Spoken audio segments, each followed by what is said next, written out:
Evening all, and welcome to this evening's Stowe Talks, where we're talking about such an important topic. And I'm really excited to hear from Kate Davies today, who is a fertility nurse consultant. I say such an important topic, and one which we really do need more conversations about. So I'm looking forward to hearing from Kate. We do have a Q&A open in the chat. We'll come to those questions at the end. We've made plenty of time for that, so make sure you do pop those questions in there. In terms of my own role at Stowe, I'm a team leader partner based in Oxfordshire, and I specialise in our modern families offering here, particularly in fertility issues and surrogacy, and can obviously hopefully answer any legal questions relating to this topic. But first and foremost, we can't wait to hear from Kate this evening, so I'll hand over to Kate. Thank you, Gemma, and thank you to both yourself and Susie for inviting me to speak. I'm absolutely delighted to be here. I love the opportunity to talk about fertility any occasion, and nothing is off limits, so we can have a really good chat, hopefully. And I'm delighted to have questions as well, so please put any questions that you've got in the chat or the Q&A box whenever you want. You don't have to wait till the end. If a question comes up about something I'm talking about and you want to pop it in, then please do, but we will be answering them at the end. So what I hope from this is that it will give you a bit of a background to fertility, maybe bust a few myths, that's what I would hope, and give you a bit of fertility education. So perhaps by the end of it, you'll have some actionable tips if you are currently on a fertility journey or supporting somebody who is, that you can take forward with you as you once you leave. Also important to say that this webinar is inclusive for everybody, but for the purposes of biological medical explanation, I will use the terms man and woman. So let's get started. So I'm intrigued to understand your fertility knowledge out of 10. 1 being you have absolutely no knowledge about fertility. 10, you're an absolute expert. Why am I even here listening to you today, Kate? So let me know where you go on that. I think Susie is hoping that the polls will work that she's got. So fingers crossed. If not, we might have to revert to another method of delivering the polls. But whenever Susie's done that and whenever you're ready, please do pop in your score. And this is really helpful to me just to understand where you kind of are generally now, but also hopefully to see a little bit of an improvement by the end of my talk today as well. Did it work, Susie? I don't actually know. It might have come through an email. It's not telling me anything on Zoom. So we might have to do it in the chat if that's okay. I'm very sorry about my technological issues there. Don't worry. I can't seem to make that work. We have got someone who has put a score in the chat. I can see a 5. Yes. Okay. And a 7. Thank you very much. Okay. Well, we'll see if there's any more that come in while I'm talking, but thank you for that. It's just really useful to understand your level of knowledge. And like I said, hopefully we'll see some improvements. So if we think about infertility, then I've put in here the World Health Organization definition of what infertility is. And I think it's really important to think of infertility as a disease, and I'm going to come back to why that is so important later on. But if you look at this definition, you might kind of think, well, actually, yeah, it's not a very inclusive definition. And I absolutely agree, it's not. Now, my understanding is the World Health Organization are updating it to make it more inclusive to all. But they've been saying that for quite a while, and my last time I checked, it still hadn't been. But hopefully in the future, we will see a more inclusive definition of infertility. So what about women and males' fertility? We know that women's fertility is finite. they're actually born with all the eggs they'll ever have, and before they're even 2 or 3 months old, they've lost a huge proportion of those eggs. So you don't just lose one egg on a monthly basis with a menstrual cycle, you lose a lot more over the period of time. One interesting fact I've got for you, the egg that made you was in your grandmother. Now that might blow your mind a little bit as you kind of try and figure out that, but that's because she was born with all the eggs she ever had, and one of those eggs made your mother. So that's how it's all very strange and odd that that's how it goes. So it slightly blows my mind. But we know that fertility for women generally, or the media will have you know, that your fertility declines by the age of 35. But I think women are much more than a statistic. So it really does depend on how you look after your body. And we're going to be covering some of those factors in a moment. So from nutrition to alcohol, etc., etc. And then men, well, again, the media would have us know that men can conceive in their 80s, in their 90s. And actually, yes, they can. But the quality of sperm also declines and around about the age of 45. So what I'm seeing a great deal is that heterosexual couples are leaving having children till a lot later. And it could be then that they have problems purely based on age. But the good news is that by 12 months, 80% of couples, heterosexual couples, have conceived naturally, and another 10% will go on to conceive in the next 6 months, with another 10% that probably do require fertility treatments to help them conceive. So that's a little bit of a background. There are a number of different terminologies about infertility or fertility that you might have heard. Primary, secondary, social, and child is not by choice. So we'll just break those down a bit. So primary, quite self-explanatory really, that's when you've not been able to conceive at all. So we know that for women, and we kind of would recommend that if they're under the age of 35, that by 12 months, if they haven't conceived, then they seek help. So by that point, they could be diagnosed as having primary infertility. Secondary infertility is where that you've had a pregnancy, whether or not that resulted in a live birth, that's irrelevant really, but you've had a pregnancy and then have been unable to conceive again after that. So whether that was an ectopic pregnancy, a pregnancy loss, or a live birth. And then social infertility is the term we use is a bit of an umbrella term, really. So we can use that for same-sex couples where they've got barriers to conceiving based on their gender, their preferences, sexual preferences. And also it can be for women that have not found their life partner to have a baby and conceive. So that's the social infertility. And child is not by choice. That's normally a term that is used for men and women who have not had children, not by choice, but they've come to the end of their fertility journey. So another poll for you. What lifestyle choice do you think has the most negative impact on the fertility of both partners?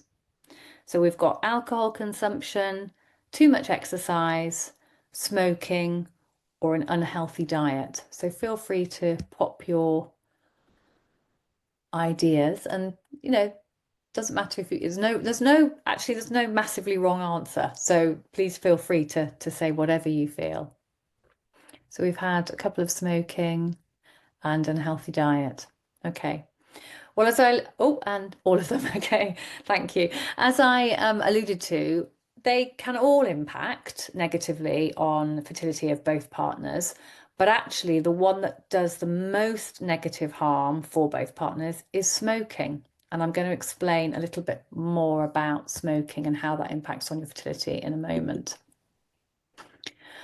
So let's start looking at how you can optimize your fertility, things that you can do to really make a difference. And nutrition is vitally important. And as we saw in the poll, a poor diet can massively impact on your ability to conceive, particularly if it means that you're carrying excess weight. And weight's a very difficult subject to talk about sometimes, and quite emotive, but it is important. So therefore, having good nutrition is vital. I always talk about getting really good protein sources, keeping your sugars and refined carbohydrates low, eating the rainbow when it comes to fruit and veg. So having lots of different coloured fruit and veg will mean that you're getting all the nutrients that you need. So those things are vitally important. One of the most questions I get asked is there a fertility diet? What should I be eating to improve my fertility? And all the research has shown us that there's not really one type of diet that is better than another. But we do know the Mediterranean style diet is great for general health. So one that's got lots of good protein, lots of fish, chicken, maybe red meat once, twice a week, no more than that. Good fruit and veg, lots of omegas through your olive oil. So yeah, I've just come back from Greece. So think about Greece, a Greek salad on a plate, and there's a really good example of a healthy way to eat. So that seems to be the right way. We know that sugars and refined carbohydrates are your enemy. We know that now more so than definitely we used to think for a long time it was fats, but actually it seems to be the sugar and the refined carbohydrates. So keeping those to a minimum is really important. So when we think about smoking, then I mentioned that has the biggest impact on both men and women. And it really does. And how it impacts on men is it can completely destroy the sperm. And it takes men to regenerate sperm 12 weeks. So if a man is smoking, then that can damage the sperm for that 12-week period. If he continues to smoke, then that's going to have a longer term impact on sperm health. Vaping, we don't have all the evidence on vaping at the moment, but we are pretty certain that it's very, very similar, and there is some concern it may be even worse. So that's just something to think about. For females, how it impacts is it tends to age our ovaries. So when I talked about how many eggs you've got, then it tends to decrease that amount if you're a smoker quicker. But also it has an impact on the little hairs in the fallopian tubes. So the fallopian tubes are there to take the egg from the ovaries, and the fallopian tubes then move the egg down, and it meets the sperm in the fallopian tube and then moves down to the uterus. And what smoking does is it seems to burn off those little hairs that are in the fallopian tubes. So heavy smokers won't have any nasal hairs because it burns the cilia in the nose off. And it's exactly the same in the fallopian tubes. Another thing that utterly blows my mind, that smoking can do that, but it does. So you're not getting that wafting of the newly fertilized embryo down the fallopian tubes into the uterus because there are no little cilia there to do the job. So that's how it impacts smoking for women. So what about alcohol? This is a really tricky one. And I sit on the fence a little bit about alcohol because I'm a firm believer that when you're going through a fertility journey, there has to be an element of life and in general enjoyment. Otherwise, your fertility journey just becomes this dark, hopeless place. So would having a glass of wine on a Friday evening stop you conceiving? Absolutely not. Would drinking excessively stop you from conceiving? Absolutely yes. So I think there has to be a little bit of a balance. I don't know what the magic number is, but I think allowing to have some normal enjoyment in your life without being in excess is probably the right way to go. Caffeine, we know that caffeine is linked with pregnancy loss. So when you're trying to conceive, for women, you shouldn't really have more than 2 caffeinated drinks a day. And I would say if you've sadly experienced a pregnancy loss in the past, then I would avoid caffeine completely when you're trying to conceive, and think about the other ways that you might have caffeine, so chocolate, fizzy drinks, etc. Recreational drugs, I think that goes without saying that those aren't good when you're trying to conceive, both for men and women, and desperately, should be avoided. And protein shakes. Protein shakes are very common these days. Everyone seems to be taking protein shakes because they want to improve their protein quality. But there is some concern that some of the protein shakes that are manufactured, particularly in the big bulky pot things that often people have, especially if they're really into their weight training, that there's some concern that these aren't healthy because there may be, particularly if they are not manufactured in the UK, either some steroid or testosterone in them. And that's not good. We don't want to be taking extra steroids or extra testosterone for men when you're trying to conceive. So I always recommend something like a pea protein instead, getting it from a healthy place like Holland and Barrett or somewhere like that, where you know it's not going to be full of lots of nasties. And then exercise. How much or how little exercise should you do? I know women often worry about exercising too much when they're trying to conceive. And I think it's more about still getting your regular exercise in, but perhaps moderating it if you do tend to exercise excessively. Exercise is really important, and a good range of exercise from muscle strengthening to cardio and more relaxing exercise like yoga or Pilates, for example, can be really beneficial. So really important, but I wouldn't suggest that anyone starts training for a marathon or a Tough Mudder or anything like that when they're trying to conceive, because that's going to deplete a lot of your nutrients that you need to start helping you with reproduction. And then should you worry about toxins? There are so many toxins in our environment, and our skin is our biggest organ and we treat it so badly. We don't often think about what we're putting on it. But giving some consideration to the beauty products that you might use, nail varnish being one of them, other products, shampoos, conditioners, making sure that they are toxin free as much as possible. So not having parabens in, that's the main big one. And then the cleaning products that you use in the home, Teflon coated pans, for example, heating food up in the microwave in plastics, taking your food to work in plastics. These are all things it's worth thinking about, making sure you've got a metal drinking bottle rather than a plastic drinking bottle. So all those little changes that you can make. I don't suggest you throw everything out right now, but perhaps do a little audit of what you've got in the home and think, right, next time I'm going to buy something that's a little bit more healthy for me. And then that means that when you bring your baby home eventually into your home environment, you've got a really healthy home environment, free of toxins as much as you possibly can. And you can't do everything, but as much as you possibly can. That means that the baby's got the best chance for their fertility going forward as well. You can't avoid so many toxins. You know, a £10 note, for example, is coated in a nasty plastic toxin. You can't avoid that. We can't avoid a lot of environmental factors, but there are certain things that you can do, including having an awareness of any work issues as well, or any substances that you might be subject to in your work environment. How much sex? So this is a question, again, I get asked a lot, and often I find that people just aren't having enough sex in a heterosexual relationship. Perhaps they're not having enough sex. So it is important to try and have as much sex as you possibly can when you're trying to conceive. But I know it's really difficult because it suddenly becomes about making a baby and not why you fell in love with each other in the first place. The recommendations are that you have sex every 2 to 3 days throughout the cycle. And that means you're going to have really good sperm for the time of ovulation, but also you're most likely going to catch ovulation as well. But if you're going that step further and perhaps you're observing your cycles for a woman and you're tracking your ovulation, then that can really help you identify that fertile window. So any sex that occurs in the 5 days prior to ovulation can result in a pregnancy. So it's important to have that awareness as well.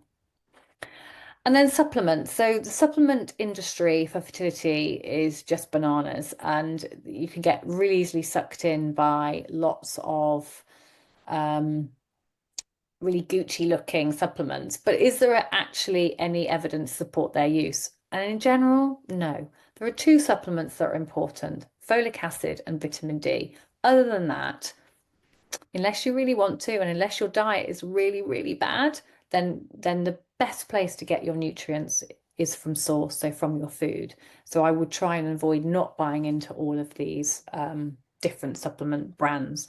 There are some circumstances, for example, for women with particular conditions that might require other supplements, and that's why it's worth getting the proper advice for you based on that. Okay, so I can have a quick sip of water and catch my breath. It's time for you to do another poll. So after ovulation, how long does the egg live for and therefore able to be fertilized?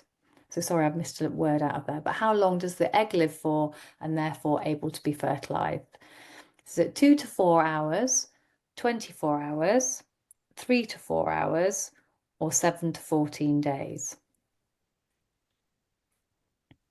We've already had some answers in there, which is great.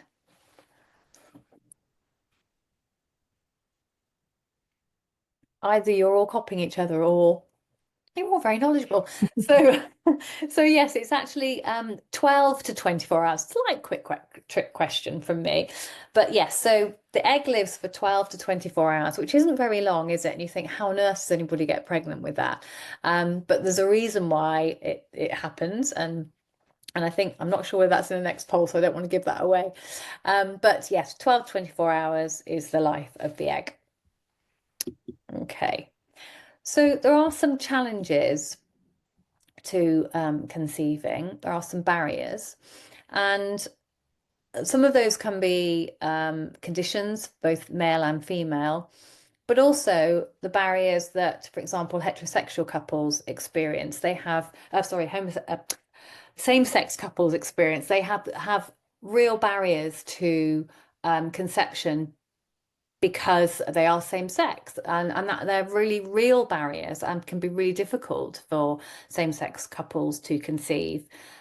Female same-sex couples may require to have fertility treatments to help them conceive, or they might be then looking for a sperm donor. So there's all of those different issues. Male same-sex couples might choose surrogacy, and I know we're going to talk a little bit about the legal side of that later on. So those barriers for same-sex couples can mean that it can take such a long time to create their family. So huge barrier. On top of that, they may also be facing some of these barriers too. So with PCOS, which is polycystic ovarian syndrome, a really, really common condition. About 1 in 10 women, maybe a bit more than that, will have PCOS. We think that maybe it could be even 1 in 7 because many women go undiagnosed. And PCOS is where it's a combination of both cysts on the ovaries, but also a significant hormonal condition. And it can have a lot of side effects in the fact that you can struggle with weight gain, you can have excess bodily hair where women don't really want it, thinning of hair on the scalp, acne. So there's lots of issues that can happen with that, and also infertility can be one of them. Majority of women with PCOS will go on to have a baby, but they might need to do some lifestyle to help them conceive, and also get help and support from their doctors with medication.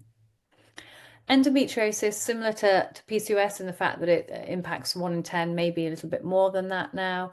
And that's where the lining of the womb, the endometrium, is found in other places in the pelvis and also in other places of the body. And that can really impact on your ability to conceive because it can occlude the fallopian tubes, it can stick everything down, it can make it really difficult. And then with that, women have terrible, painful, heavy periods. It can be really uncomfortable. They can have depression. They can have pain passing urine, opening their bowels. There's so much. So both of those are really significant conditions. Fibroids is another condition that occurs, and it's basically a benign growth in the uterus. It actually looks like a peeled onion. That's what a fibroid looks like, which sounds a bit gross, but that's what it looks like. And it can be different sizes. You can have tiny, tiny fibroids to huge, big fibroids, the size of a melon in some circumstances. And clearly, if something is in the uterus, like a fibroid, it's going to impact on implantation and also the success of pregnancy going forward. So some fibroids can be absolutely fine because you can have fibroids that are outside the uterus and they don't generally cause a problem. But that's why it's really important when you're trying to conceive and you haven't been successful, is to get advice and help to rule out any of these issues that you might not know that you've got.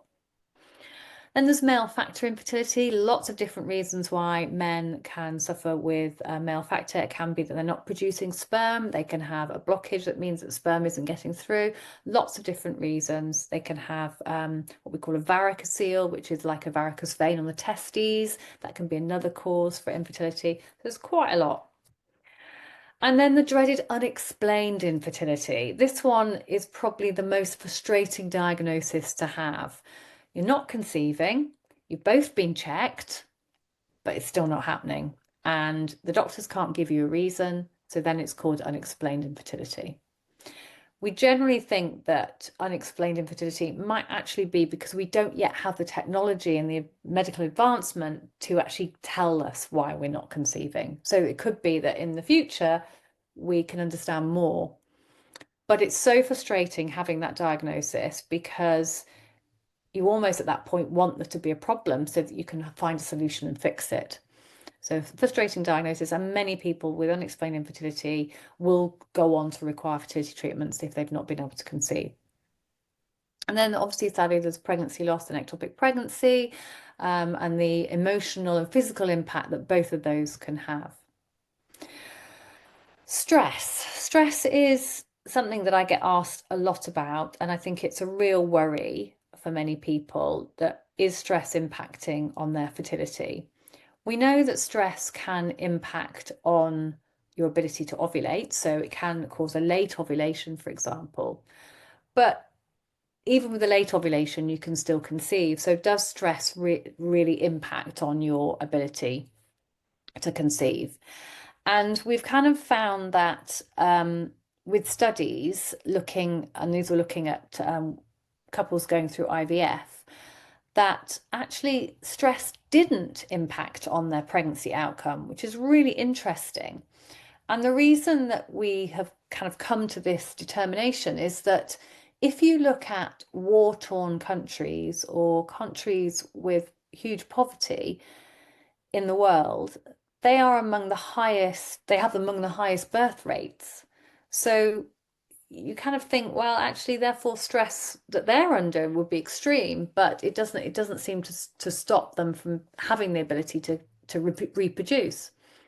And that's because we know that the body is really good at dealing with stress. So when you get stress, your cortisol levels rise, and everything is a little bit out of kilter, and your body is certainly not prioritizing reproduction when you're incredibly stressed. And I'm talking here long-term, chronic stress, not the acute stress you might get from a bad day at work, more long-term stress. But our body is really good at adapting to that and making some changes and pulling everything back down, lowering your blood pressure, lowering your cortisol levels, and allowing you eventually then your body to go back to prioritizing reproduction. So that's what we think. But saying that, it's never good to be stressed. Nobody wants to be stressed. It's not good for our general health, and it may impact on your menstrual cycle and ovulation. So avoiding stress where you can, or taking measures to reduce it, is really important. So then we can quickly talk about the tests that you might want to do if you get to the point where you think, do you know what, nothing's happening. We've been trying now for 6 months or so and nothing's happening. Then you can start to investigate. I think there's no time too soon to investigate if you want to, because there are certain things that you can do. So for a woman, you can have some blood tests done, and you can either access those from your GP, but equally I know how difficult it is to access GPs these days and to get blood tests, and you might be turned away. So luckily we have the ability these days to use online at-home tests, so you might choose to do that.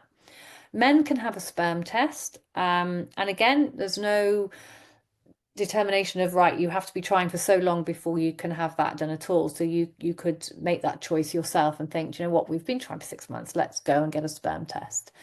You can also do a home sperm test, but it's worth pointing out that that only looks at 2 of the 3 important parameters. So whilst the sperm test could be a good place to start, you would eventually want to go on and have a sperm test that your GP can arrange for you. When to ask for referrals. So I think I mentioned a little bit earlier that important to ask for referral. If you are under the age of 35, then nice guidelines are you need to be trying for a year before you can have a referral. If you're over the age of 35, those guidelines go down to 6 months. However, there are also then local policies for all different areas that will then apply.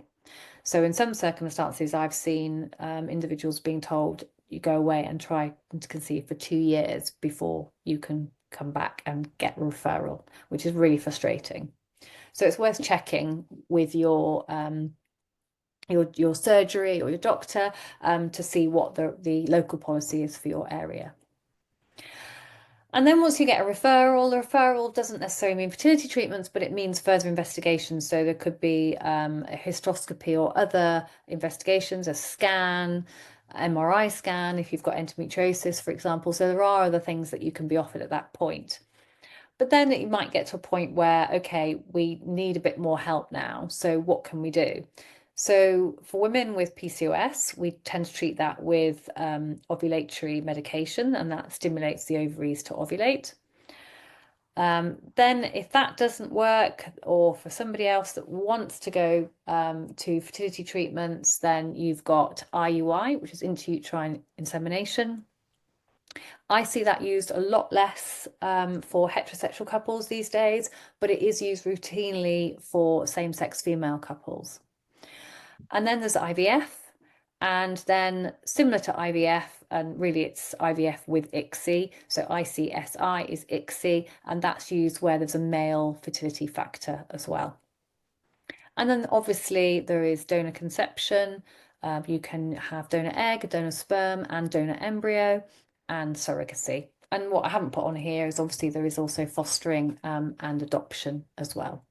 So there's lots of different ways in which to create your family, and it might take some time to get there if you are struggling with fertility, but there are lots of options, and it's always important to know that there is a plan B, a plan C, a plan D, a plan E. There are lots of options to go through. So I want to talk a little bit about fertility in the workplace, but I will be quite brief on it. So over I guess the last, and we were talking about this before you all joined the call, but over the last couple of years, there has been more and more emphasis on employers supporting fertility in the workplace. And I'm really pleased about it, actually, because it's so needed. And there's been quite a lot of research, and some initial research found that 19% of employees facing infertility reduced their hours or left their work completely due to their fertility journey. And then more recently, my colleagues at Fertility Matters at Work did another survey which showed that it's actually now 36% of employees will either leave their job or reduce their hours. So it just shows you the significant impact that being at work can have on when you're trying to conceive. There are kind of many challenges. It's few employees feel comfortable in disclosing their fertility journey to their manager for obvious reasons. You know, it's private, but also there's that feeling of not wanting to be turned down for promotion or something like that because you've divulged that you're trying to conceive. And in fact, 51% of people in a recent survey found that said that they were concerned that divulging that having fertility treatment would impact on their career prospects. But sadly, only 42% of people who did divulge to their line manager they were trying to conceive, very few received support that they wanted. So it's really sad. But I'm going to come back to talking about line managers in a moment and just talk a little bit about employment law and fertility. And I know that Gemma's going to extend on this a bit more. There isn't really any employment law when it comes to fertility, specifically to protect people undergoing fertility treatment, which is sad. There has been a bill that has gone through Parliament or attempted to go through Parliament, but I think it's not now, or sadly it was during the change of government, so it didn't continue, to hope that there could be some changes made to fertility law. However, there are some protections in place that can help you, and those are general protections. So the Equality Act 2010 states that when you become pregnant after fertility treatment, that you are protected because effectively you are pregnant until proven otherwise. So you're protected against discrimination under that law. And that protection begins when the embryo is implanted and lasts throughout the pregnancy and even following miscarriage. So there is protection for you at that point as well. And if the pregnancy is unsuccessful through IVF treatment, the protection extends for 2 weeks after the pregnancy ends. Then there's protection against sex discrimination, there's flexible working rights, and finally time off for dependents as well is another one. So there's not much. I'm hoping that there will be things that change in the future, but at the moment it's still a bit of a grey area.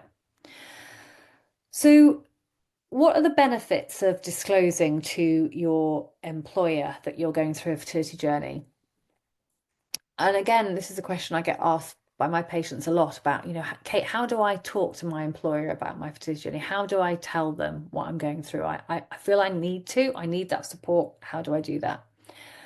And my kind of advice is keep it pretty simple to begin with, but present it as a medical condition. If you remember at the beginning of this session, when we looked at the World Health Organization definition, I mentioned that the World Health definition states that infertility is a disease, and therefore it should have the same consideration to any other medical condition, whether it be diabetes, a cancer diagnosis, whatever. It should still be considered as important as that. And often it's not, because sadly fertility treatment is deemed as a choice. Having a family is deemed as a choice. I don't think it's a choice at all. I think it's a human right, and therefore I think explaining it as a medical condition is the best way to get that across.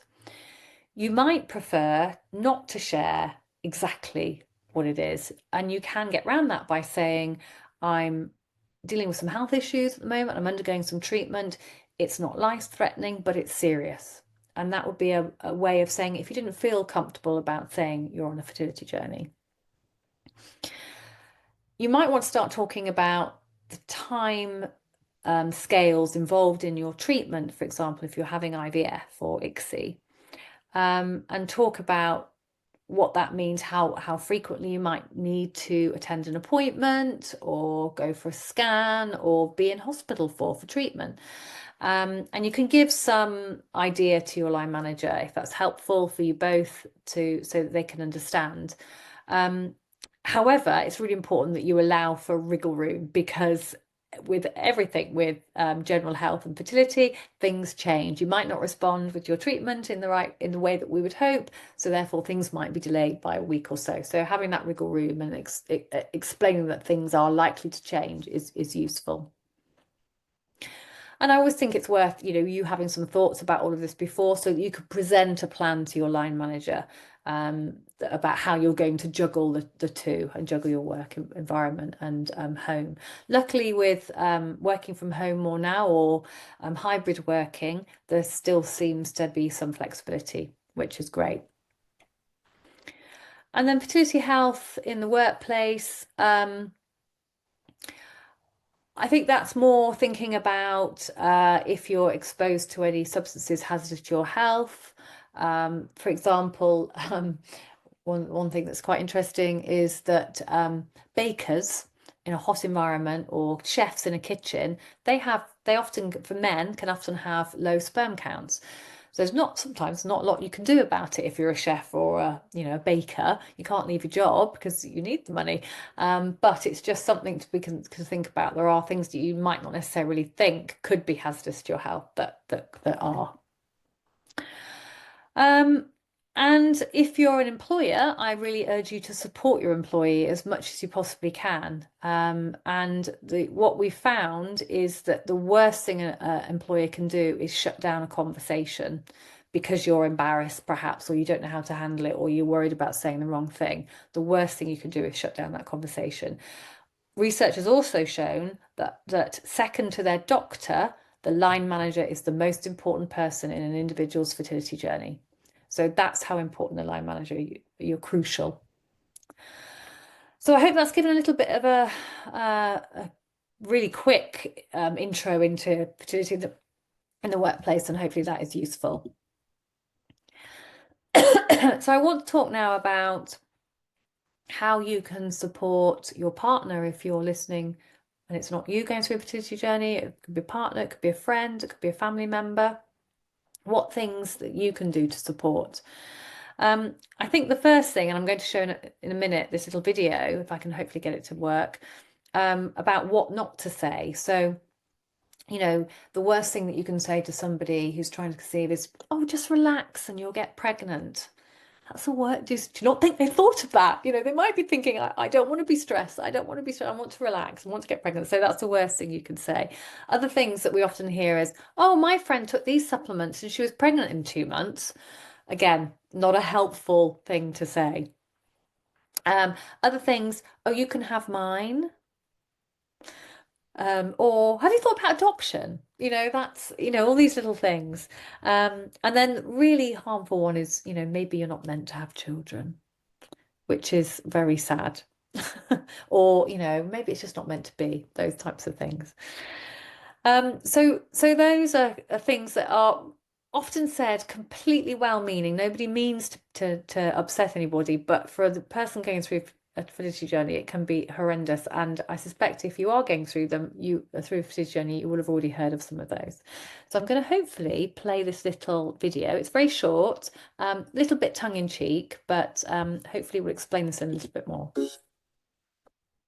I know exactly what you're going through. We tried for 3 months to have a baby, and I was so devastated the months it couldn't work. Are you actually having sex right? When we were trying, I had avocado every day. I put my legs in the air after sex, and I was just really positive. So I think if you just do those 3 things, you sure you even want kids? Because I haven't slept for like 5 years.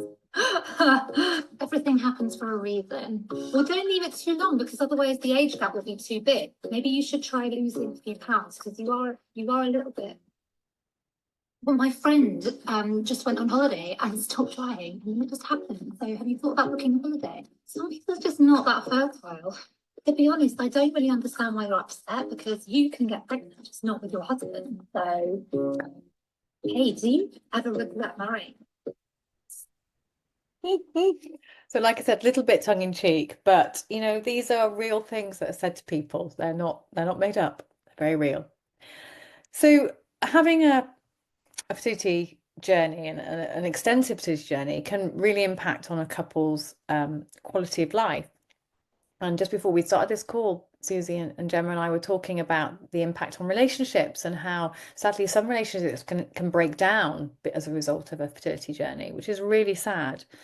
And I think the key thing is definitely communication. Keeping those communication channels between the two of you as a couple is vital, but also extending that communication or setting out how you would like that communication with other people around you. So whether that be family or friends, the last thing that you would want is to be constantly asked, you know, are you pregnant yet? Or, you know, when's your IVF treatment? When you're going to know whether or not, when you're doing your pregnancy test, you know, all of these things, again, really common that people ask them and mean the best, but they can be really difficult. So I always talk about the fact that it's good to set your communication strategy with those people so that you decide how you're going to deal with this, not them. And you can say, you know, we will contact you, just assume no news is good news until we tell you something, and keep it at that. So definitely decide how you're going to deal with other people. But it's also worth remembering that whilst you're going through a fertility journey and it's really tough and hard, the impact on your loved ones around you can also be great. You know, your parents might be really desperate for grandchildren, and so there is an impact on them too, and it's worth just bearing that in mind. Sometimes parents or family members or friends might not seem particularly supportive. They could be quite dismissive of your journey, and it's sadly down then to you to educate them on the support that you need. And I would say for you as individuals, choose very carefully who you confide in.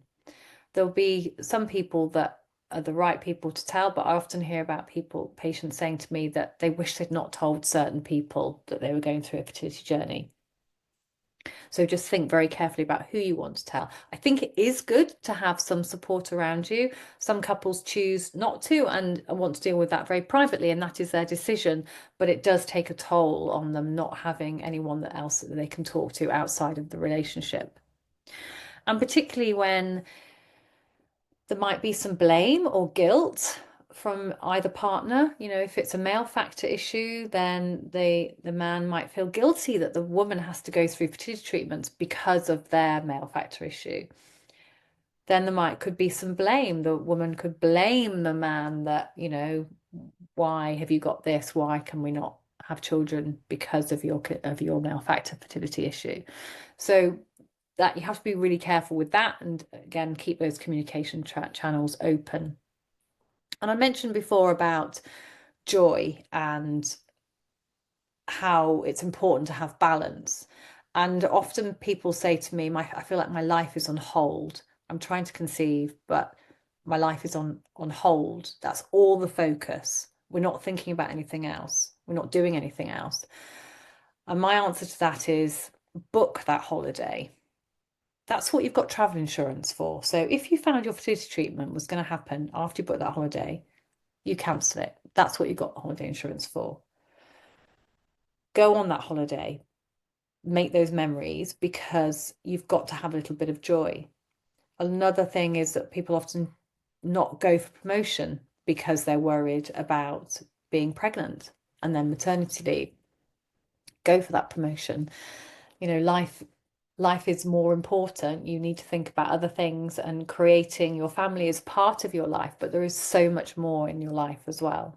So it can be hard to think to do that, but I would encourage you, even if it was a small thing that you did, just to put a little bit of joy back, then I think it's vitally important in this fertility journey. So whilst you might feel a little bit out of control because you can't control the medical sides of things, and this is all happening to you, there are things that you can do and things that you can control, whether it be the diet and the exercise, choosing some nice complementary therapies like acupuncture or reflexology to help you feel better. Those are the things that you can control. So if you're feeling that you've lost control, put the control in the areas that you can. So I hope that's kind of given you some practical solutions, whether it's you going through a fertility journey or, like I said, you're supporting somebody that else is going through. You can hopefully share some of those little solutions as well. Okay, so we're coming to the end, just in time for questions.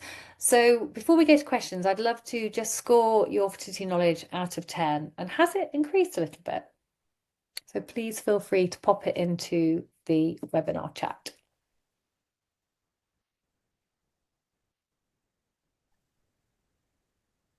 We had an 8. That's good. Another 8. I'm really happy with 8s.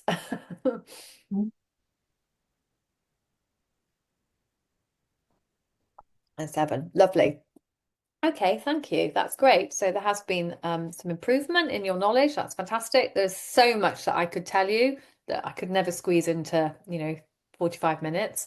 But hopefully that's given you a little bit of an insight and some actionable tips to take away as well. And I'm going to hand back to Gemma.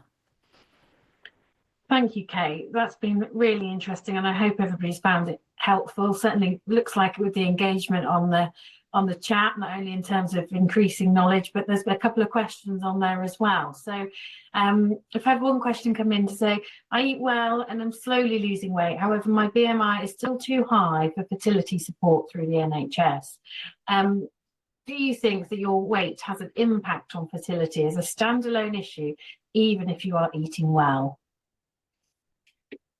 That's a great question. Thank you so much for that. So it is really frustrating if your BMI is over because of the the kind of guidelines that the NHS has, and to a certain extent through private fertility treatments as well, although it is a little bit more relaxed, is that ideally they want you to have a BMI less than 30. And if you are a little overweight, then that can seem really difficult number to get down to and really frustrating. The reason that it's there is that if you are overweight, then we do know that can make it more difficult for you to conceive, just the fact of being overweight, but it also increases your risk of miscarriage, and the research is really strong on that. If you are overweight, that there is an increased risk of miscarriage and also problems during your pregnancy. So you've got a greater risk of having high blood pressure, preeclampsia, for example, and gestational diabetes if you're overweight before you get pregnant, but also with the baby as well. So there can be some neonatal problems as a result. No, it sounds kind of all doom and gloom, and I hate BMI, and I just wish we had another way of determining health better. But sadly, apart from weight circumference, which isn't widely used, then we don't have another way of determining that. So BMI is the only thing that we can use. If you're accessing privately funded treatment, then they tend to be a little bit more relaxed, and often you can go up to 35 BMI.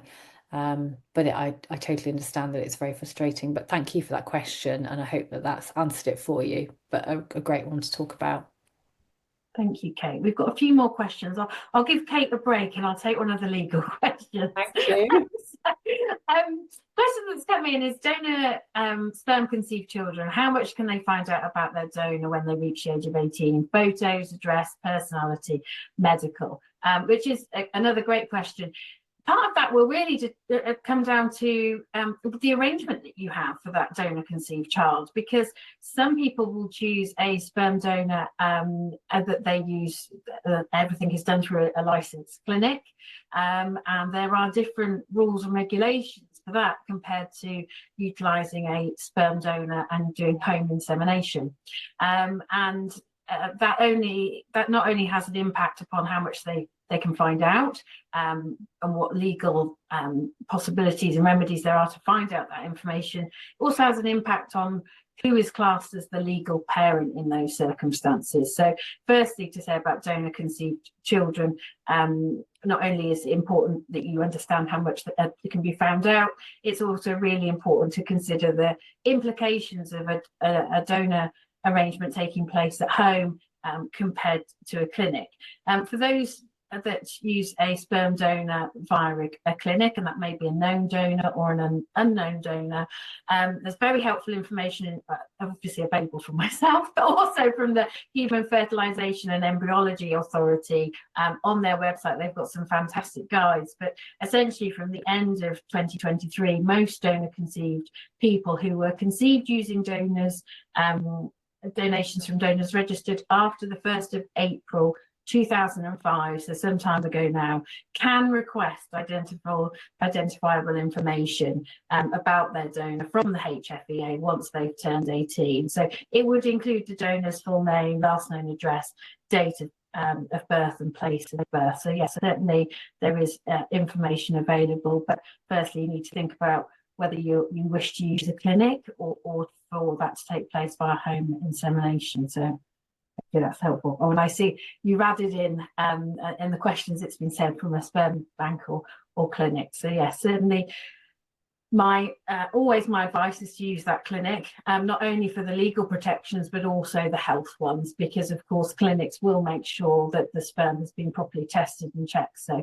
yes, certainly, and thank you to Susie who's added into the chat a link to that website, so hopefully that's helpful. Another question that's come in is which it highlights the emotional issue of this, is I struggle when friends and colleagues around me are announcing that they are pregnant. I'm so happy for them, but it's hard to not think, why me? Do you have any tips on putting yourself first and not taking others being pregnant around you personally? That's a great question, and I think you'd be really abnormal if you didn't feel those feelings. And I can totally understand when you say that you feel so happy for them, and it's possible to feel genuinely happy for somebody, but absolutely devastated for yourself and your own situation at the same time.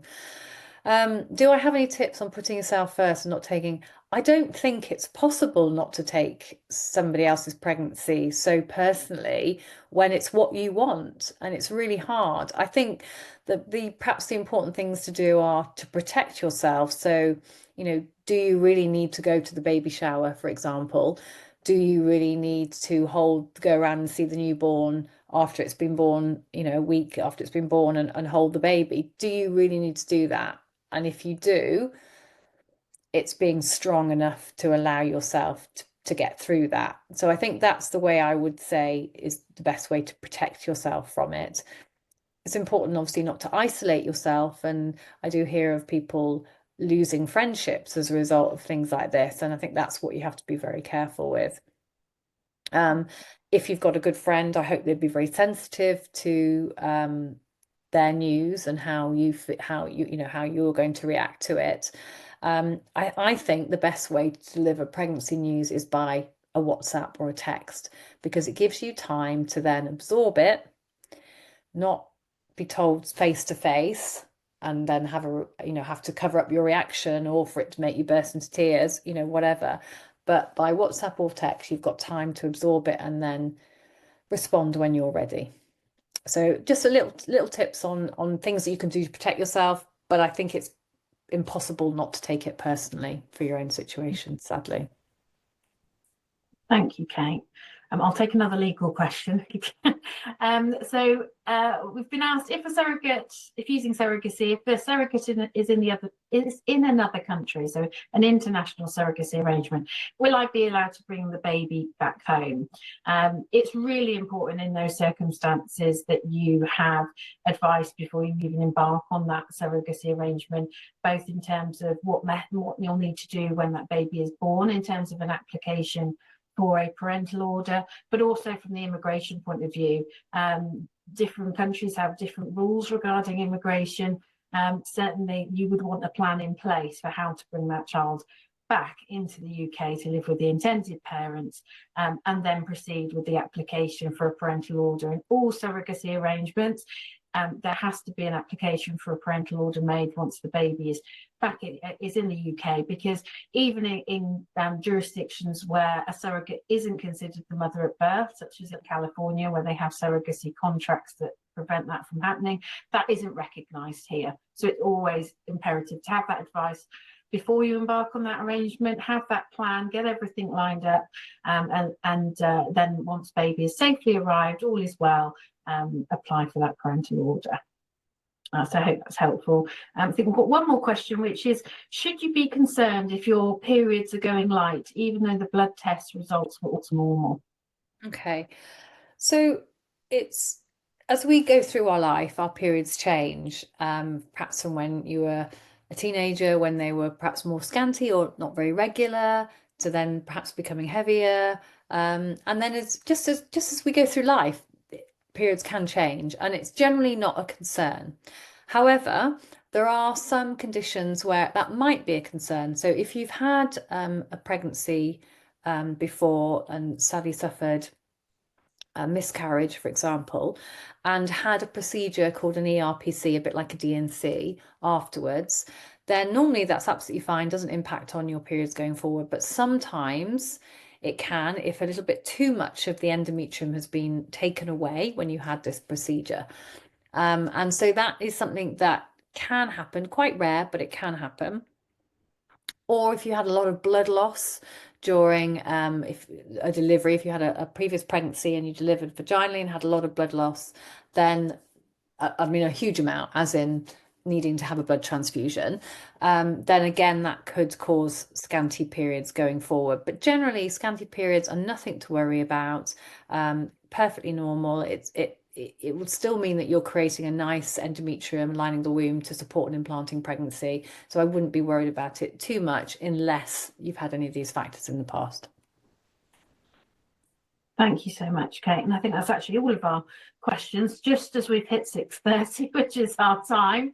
But it is such an important topic, and it covers so many areas for people personally and professionally. So thank you to Kate, and I hope everybody's found this really helpful. Of course, if you want more information or any advice, please do reach out to Kate or I. We'd be more than happy to help you. So thank you all very much. Have a good evening. Take care. Bye.